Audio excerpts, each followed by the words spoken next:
नमस्कार मित्रांनो, total support Marathi या यूट्यूब चॅनलवर आपल्या सगळ्यांचे पुन्हा एकदा स्वागत आहे। मित्रांनो, आता क्षणाची अत्यंत महत्त्वाची अशी बातमी समोर येत आहे, ती म्हणजे टप्पावाढ आणि अनुदानासंदर्भात आहे। शिक्षक समन्वय संघाने शिक्षण आयुक्त कार्यालयात इथे भेट घेतली होती आणि त्या संदर्भात काही अपडेट आहे, त्याबद्दल आपण माहिती पाहणार आहोत। तत्पूर्वी मित्रांनो, जर आपण चॅनलवर नवीन असाल आणि आपल्याला जर हा व्हिडिओ आवडला आणि माहितीपूर्ण वाटला तर नक्कीच लाईक कराल आणि टोटल सपोर्ट मराठी या यूट्यूब चॅनलला अजूनपर्यंत सबस्क्राईब नसेल तर सबस्क्राईब करून बेल आयकॉन नक्की दाबा मित्रांनो, जेणेकरून अशाच प्रकारच्या बातम्या आपल्यास मिळत राहतील। चला तर मित्रांनो, काय आहे संपूर्ण बातमी जाणून घेऊया। काल दिनांक 5 फेब्रुवारी रोजी शिक्षण आयुक्त व संचालक प्राथमिक माध्यमिक व उच्च माध्यमिक पुणे यांच्या कार्यालयात मुफ्टा विनाअनुदानित शिक्षक संघटनेचे महाराष्ट्र राज्याचे प्रमुख शिवराम मस्के व स्वराज्य शिक्षक संघटनेचे प्रमुख ज्ञानेशभाई चव्हाण, शंकर शेरे, ओम एखंडे यांच्यासह शेकडो शिक्षक बांधव हे 14 ऑक्टोबर 2024च्या शासन निर्णयाची तात्काळ अंमलबजावणी करावी यासाठी धडकले असता माननीय शिक्षण आयुक्त यांनी पुढील आश्वासन आपल्या शिक्षक बांधवांना दिले आहे।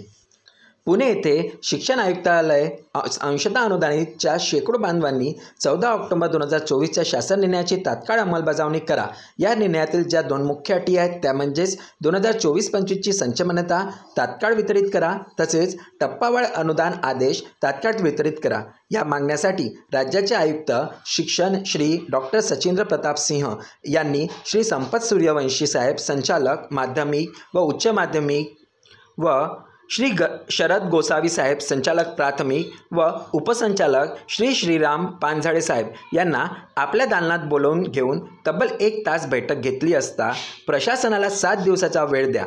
राज्यातील संचमान्यतेचे 80% काम हे पूर्ण झालेले आहेत। तसेच 14 ऑक्टोबर 2024च्या शासन निर्णयाची अंमलबजावणी करण्यासाठी आम्ही शासनाचे मार्गदर्शन मागविले असल्यामुळे आम्हाला 7 दिवसाचा वेळ द्यावा। यावर शिष्टमंडळाचे समाधान झाले नाही। त्यांनी माननीय आयुक्त शिक्षण यांना ठणकावून सांगितले की येणाऱ्या 7 दिवसानंतर आम्ही पुणे येथे आयुक्त शिक्षण यांच्या दालनात धरणे आंदोलनाला बेमुदत सुरुवात करू। तसेच शिष्टमंडळाने दुसरी मागणी केली की जेवढ्या संचमान्यतेचे काम झालेले आहेत तेवढ्या तरी संचमान्यता वितरित करून तेवढ्या शाळांना टप्पावाढ वितरणाचे आदेश द्यावेत। यावर माननीय शिक्षण आयुक्तांनी परत एकदा 7 दिवसाचा वेळ मागून सांगितले की 7 दिवसानंतर जेवढ्या जास्तीत जास्त संचमान्यता वितरित करता येईल तेवढ्या वितरित केल्या जाईल व 14 ऑक्टोबरच्या शासन निर्णयानुसार टप्पावाढ वेतन वितरणाचे आदेश काढण्यात येईल।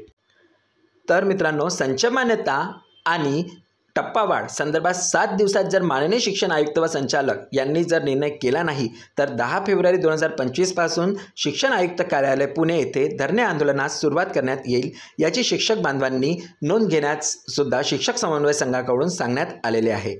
तसेच राज्यातील अंशतः अनुदानित बांधवांना आवाहन करण्यात आले आहे की पुढील आठवड्यापासून इयत्ता 10वी व इयत्ता 12वीच्या परीक्षेचा काळ सुरू होत असून परंतु या काळात सुद्धा आपल्याला पुणे या ठिकाणी संघर्ष करावा लागणार आहे। त्यामुळे प्रत्येकाने आपल्या शाळेतील 2 शिक्षकांना पुणे येथे होणाऱ्या आगामी आंदोलनासाठी आतापासूनच तयारीत लागण्यास आवाहन केले आहे। तर जर आपली संचमान्यता किंवा टप्पावाढ ही पुढील 7 दिवसात झाली नाही तर 10 तारखेपासून पुणे आयुक्त कार्यालयासमोर आंदोलन होणार आहे। तर त्यासाठी सर्व शिक्षक बांधवांना तयारी दर्शवण्यासाठी शिक्षक समन्वय संघाने सांगितलेले आहे। माहिती आवडली तर नक्कीच लाईक कराल आणि टोटल सपोर्ट मराठी या यूट्यूब चॅनलला अजूनपर्यंत सबस्क्राईब नसेल तर सबस्क्राईब करून बेल आयकॉन नक्की दाबा मित्रांनो। धन्यवाद।